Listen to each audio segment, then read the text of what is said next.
Hello again. I've been asked a few times now in comments from YouTube as well as sort of Instagram and stuff like that about the template that I use. So I thought I'd do a video on the template. I'm going to be using the new version of Pro Tools again to show this, but it's exactly the same template I was using in the last one. I've got this exact template in Logic, in Ableton, in Studio One. What else have I got it in? Those main ones. Let me see.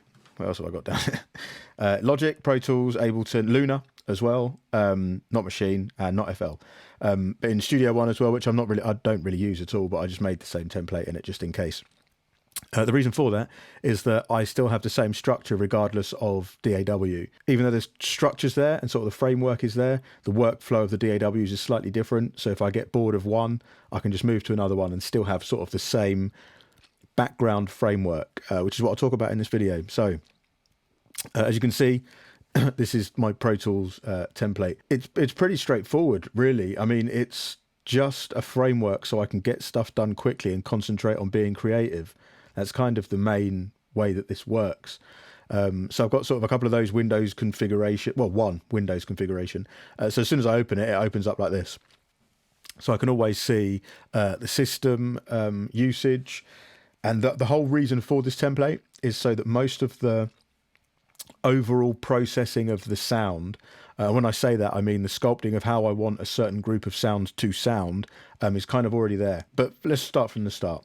First of all, in the template, I have all my possible audio inputs set ready, which is just here. So this hardware section just here has all my possible inputs for the hardware equipment. Now, 99% of the tracks that I make start using hardware or as a hardware idea, so I can take those ideas and record them down as sort of live jams or just looped parts to then further arrange later on, or just use to sequence in here and use the MIDI tracks to sequence. So first of all, we start with the MIDI tracks. Let me just make this all a little bit bigger. So we've got a Moog MIDI. This sends information out to the Minitor over there. We've got the Pro 2 MIDI, sends information to this, and then the Liveforms MIDI. This sends MIDI out to the MPC, which is set up to have channel 16 for this. So that just sends it straight out of that. As you can see here, MIDI, network MIDI, 16. So it just goes out channel 16. But that's just purely the MIDI tracks. If I just fold that on back down. Next, we've got all the hardware. So we've got the microphone. So the microphone coming in here. If I just mute that, bring that in, you'll see my voice comes in. So I've got the track there. I've then got the Moog audio track, Pro 2 audio track is a stereo track, the Liveforms is a mono track. Then we've got an MPC kick and snare single track, MPC percussion, an MPC main. So this is all the 6 outputs. We've got 2 mono and 2 stereo outputs. I've called this one MPC percussion. I always have a kick and a snare. I know that I'm always going to be doing some kind of drum something on the MPC. So I've got a dedicated kick and snare, which comes out of the hardware into the interface. I'll go through the interface in a minute. I'll go through the UA template in a sec, the console template. So then we've got an MPC main. Then got an SP16, which is just down there. Same kind of deal, really. But all I'm doing here, I'm only using 4 inputs. 4 outputs instead of 6. So I've got an SP16 kick, an SP16 snare. I've then got an SP16 main, which is basically 1 and 2. So outputs 1 is the kick and output 2 is the snare. However, if I've made something that is coming out 1 and 2 that's not kick and snare, I can always record it on this track instead. Then we've got an SP16 alt, so alternative stuff, which comes out 3 and 4 of the SP16, and I've got a track for that. I've then got the MacBook. So this is a feature where I use the virtual inputs on the hardware, on the console application, to run all of the noises that run through the MacBook, go through a virtual track, which then comes through here. While I'm here, actually, let me just open up the UA console.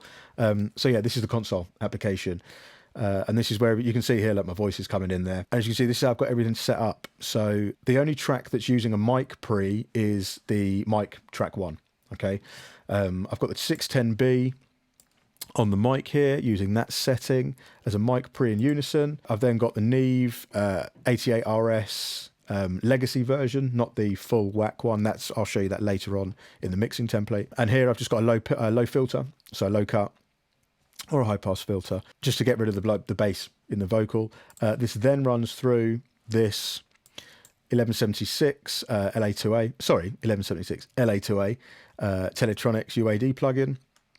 So I've got some compression on my voice on the way in. Next I've got the Moog. You can see here this is bypassed, so these are just in line. These are mic pre possible, so I can have a mic pre on this. I just choose to have this just as line mode. So it just bypasses the mic pre, so you don't get any mic pre noise. You can find this setting here. So if I come down to settings and I go to hardware, you'll see, look, line input gain. I've bypassed it on the Pro 2, which is 3 and 4, and the Moog, which is 2. This basically gives me the option to just have a mic pre gain on the mic channel, but then the Moog down here and the Pro 2, Moog in mono, Pro 2 in stereo, just runs in line. There's no pre-gain. So yeah, next is Moog, runs into input 2. This runs into this pull tech. Moog is always used for bass or mid basses, so I'm always going to be pushing that in a sub area, which I use this pull tech for. And then that runs into this. I love this. I think it's really nice. And it just adds in, I've got loads of saturation on this. Adds in loads of saturation. I've boosted it a little bit here because I haven't got any gain. So I've given it some clean gain from the Sonox on the input into this sort of saturate-y sort of inflator plugin. It just makes it sound really nice and thick on the Moog. And you can see it's exactly the same for every other track. The only difference is the settings are different. So like on the Pro 2, there's no EQ on it whatsoever yet. But depending on what I'm using and how I'm recording it, I might tweak it. Again, runs through one of these. Sweet.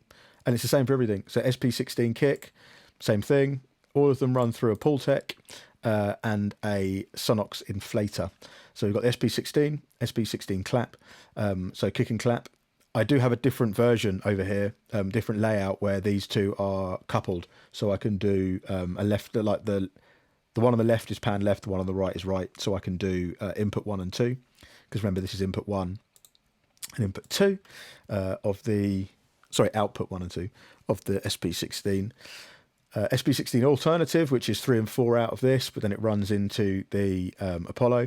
Now these, up to this point, is all Apollo inputs. So we've got 1, 2, 3, 4, 5, 6, 7, 8 possible inputs. Everything beyond that runs through an ADAT front end. So here we've got the MPC main 1 and 2, MPC snare, MPC kick, MPC percussion, and the life forms, which is that one. And again, they've all got the same processing in. Afterwards, this is my virtual track. And you can see here, I've just labeled it CPU or sample. So it's whatever comes through the computer. But then I send this out 7 and 8. So I can hear it. It's mirrored, so I can hear it on the output. See here, mirror to monitor. But it also sends it out 7 and 8. So down here on the patch bay, I can come out 7 and 8 and then plug it into the MPC to sample or into the SP16 to sample. One other thing you'll notice is that when I'm doing this thing, like on the stream, so you can see it and hear it, I use OBS and I use a system called Loopback. Now, instead of on Loopback using all of the different inputs, actually, let me just open Loopback quickly, 2 seconds. Loopback. Let me just open this so you can see what I'm talking about. So over here in Loopback, you can see I've got the Loopback DAW. So if I'm using Ableton, Logic, Pro Tools, and so on, it will run the sound through. But then my Apollo inputs, I've got 1 going in left and right, 2 going in left and right, but then everything else is coming out of 31 and 32. And that on the Apollo is the auxiliary, auxiliary 2. So here, in order to set a level for the different things coming into OBS, if I just go to my sends, you'll see here, look, on auxiliary 2, this is my volume level that will be recorded in OBS because it doesn't record post fader, but it will record your levels that you have as auxiliaries. So as you can see, if I just go back to my overview, on these, each individual ones, I've got a level that I'm sending. So this is basically, auxiliary 2 is my OBS volume for each thing. So if I'm recording something and the Pro 2 is too loud, I can turn it down here, for instance. If the SP16 kick is too quiet in the recording when it's coming through the monitor, I can lift it. So if I press play quick, it's quite quiet. There we go.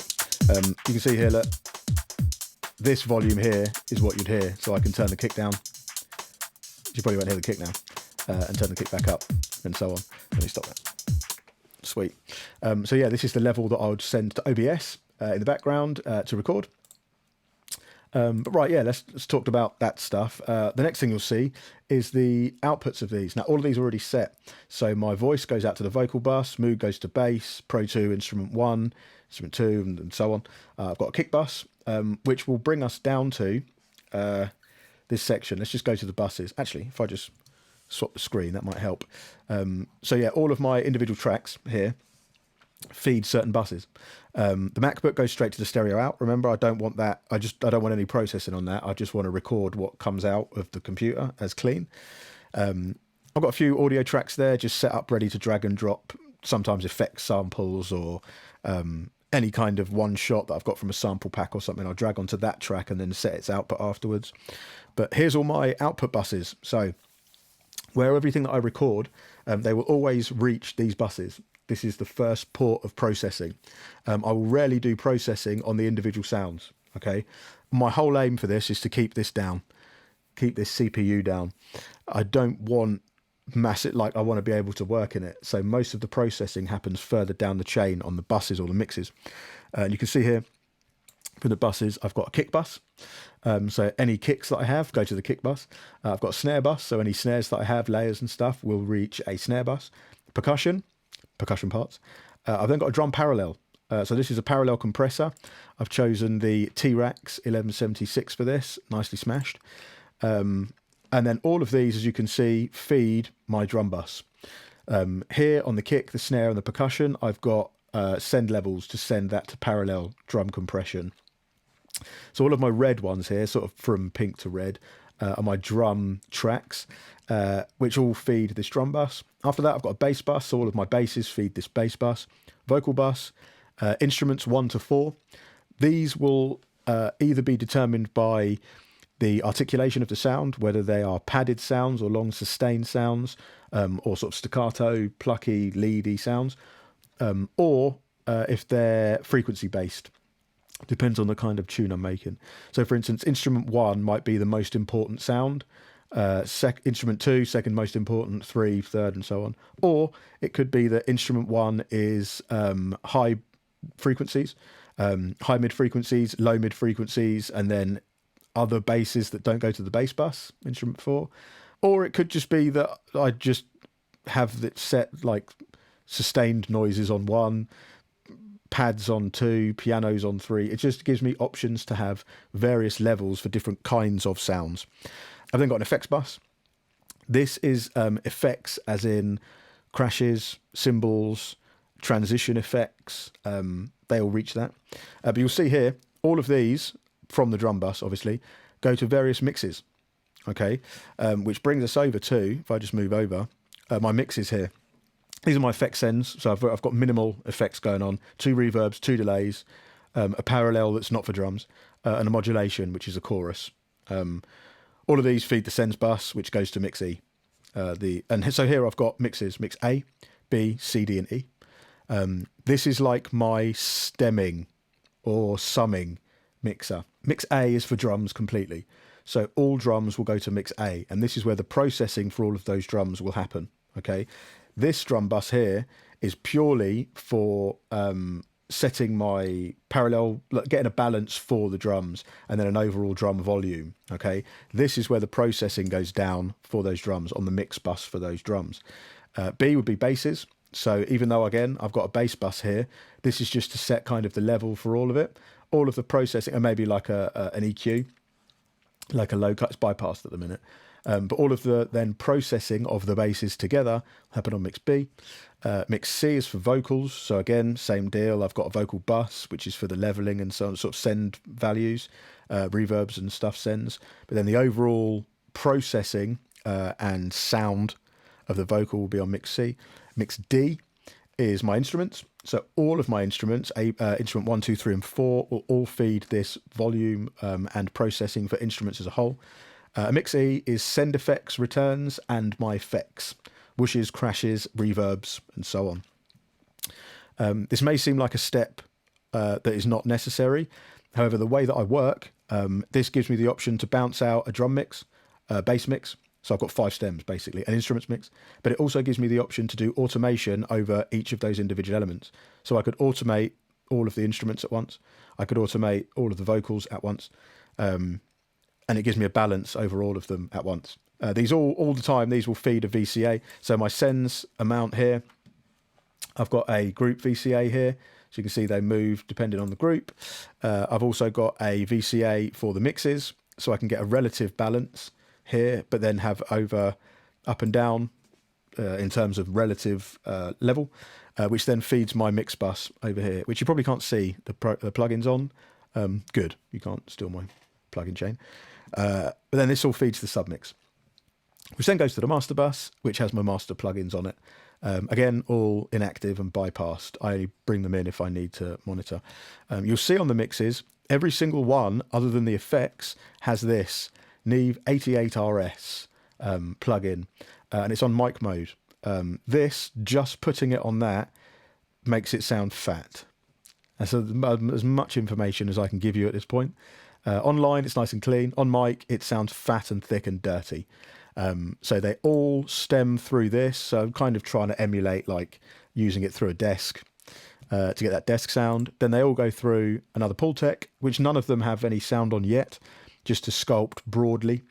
So all the fine details go on the buses here in terms of EQ, notching out and stuff like that. But then the overall broad sound gets a nice broad EQ if needed. Just having this on as well, by the way, gives some kind of character, lovely character going through a Pultec. Other than that, I've got some plugins down here that are inactive that you can see. So I've got the 1176 AE on the drums to have an overall drum compression for the mix. I don't have that on as standard, it's just there if I need it. I've got a Fairchild 660 for the basses, again, only there if I need it. LA2, the grey version, again, for the vocals, but I don't necessarily need it at this stage, but it's there if I want it, make it inactive. Instruments go through the Shadow Hills mastering compressor. Again, off, unless I need it.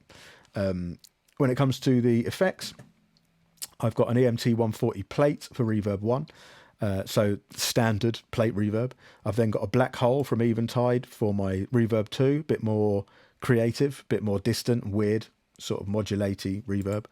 I've got two delays. I've got the Echo Boy Junior on a quarter note and a half note for the H delay, for delay 1 and 2. My parallel compressor is the UA Revision A, I believe. I don't know. Yeah, Revision A for parallel compression. This is for everything other than drums. So if I want to parallel compress an instrument, it goes through that. Lastly, the modulation bus is the free TAL chorus plugin, kind of like a emulation of the Juno chorus. This is awesome. I use this loads on mid basses, leads, vocals, on choruses. Just blend that in, just lift that in the chorus. Most of the automation will happen on these buses. So if I want a chorus on the chorus, you can see here on my vocal bus, I've already got some reverb, already got some delay. If I go to the delay bus, you see it's only a little bit in, but it's already there. And then modulation, which is a little bit in. So it automatically gives a bit of thickness to the vocal, which is kind of nice. Sort of that double track-ish sound, a bit of width to a mono vocal, but not too much. That's pretty much the template. Everything runs through. So at one stage or another, everything will reach this submix depending on how it's routed.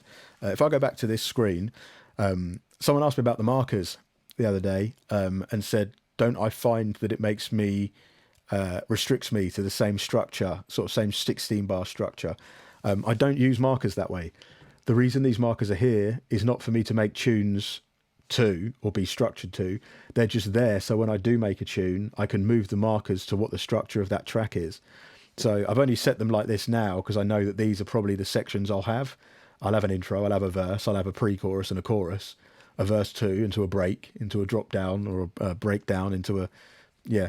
So these are all kind of here, but then it's up to me where I move them around. So whatever, I disregard this completely until the track's made.